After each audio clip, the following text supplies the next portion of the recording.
Hello guys, my new vlog. Please to channel my Sakrapara. Sakrapara. ನಾವೆಲ್ಲಿ ಹೊಂಟೀವಂದ್ರೆ night out plan ಮಾಡೀವಿ 10ಕ್ಕೆ ಬಿಟ್ಟೀವಿ 12ಕ್ಕೆ. ಕೆಲಸನೂ ಏನಿರಲಿಲ್ಲಲ್ಲ ಹಂಗೆ. So ಅನ್ನಿಸ್ತು ಏನು ಮಾಡೋದು ಕೂತ್ ಸುಮ್ಮ. ಸೊ ನೈಟ್ ಔಟ್ ಹೋದ್ರೆ ಒಂದು ಮೆಮೊರಿ ಇರ್ತೈತಲ್ಲ ಅಂಥೇಳಿ ಹೊಂಟ್ವಿ ರೀ ನೈಟ್ ಔಟ್ಗೆ.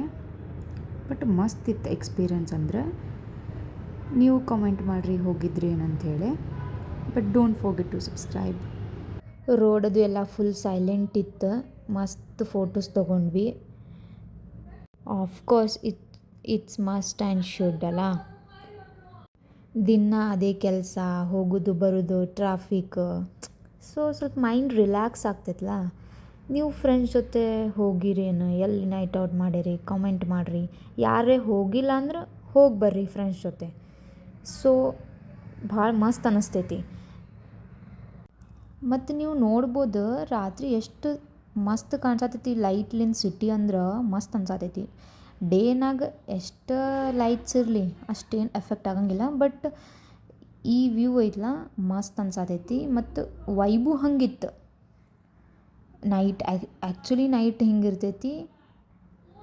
ಒಂದೊಂದು ಸಲ ಹೆಂಗೆ ಅನ್ನಿಸ್ತೈತೆ ಅಂದ್ರೆ ಕೆಲ್ಸಕ್ಕೆ ಹೋಗಿ ಬರಾಗದು ಫುಲ್ ಟ್ರಾಫಿಕ್ನಾಗ ಸಿಕ್ಕೊಂಡು ಬರ್ತಿರ್ತೀವಲ್ಲ. ಸೊ ಫುಲ್ ಫ್ರಸ್ಟ್ರೇಟ್ ಆಗಿಬಿಟ್ಟಿರ್ತೀವಿ. ಮಂದಿ ಇರ್ಲಾರ ಜಾಗನಾಗ ಹೋಗ್ಬೇಕಪ್ಪ ಹಿಂಗೆ ಅನ್ನಿಸ್ತಿರ್ತೈತಿ.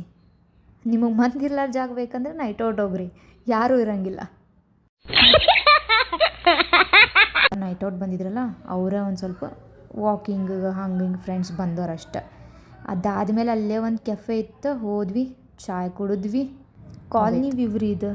ನೈಟ್ ಕಾಲ್ನಿ ವ್ಯೂ ಮಸ್ತೇ ಇರ್ತೈತೆ ಅದು. ಆಮೇಲೆ ಸ್ವಲ್ಪ ಜನನೂ ಬೇರೆಯವ್ರು ಬಂದಿದ್ರು ನಮ್ಮಂಗೆ.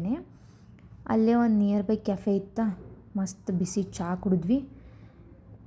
ಆಮೇಲೆ ಅಷ್ಟೇ ರೀ ನಮ್ಮದು ನೈಟ್ ಔಟ್ ಕತೆ ಮುಗೀತು.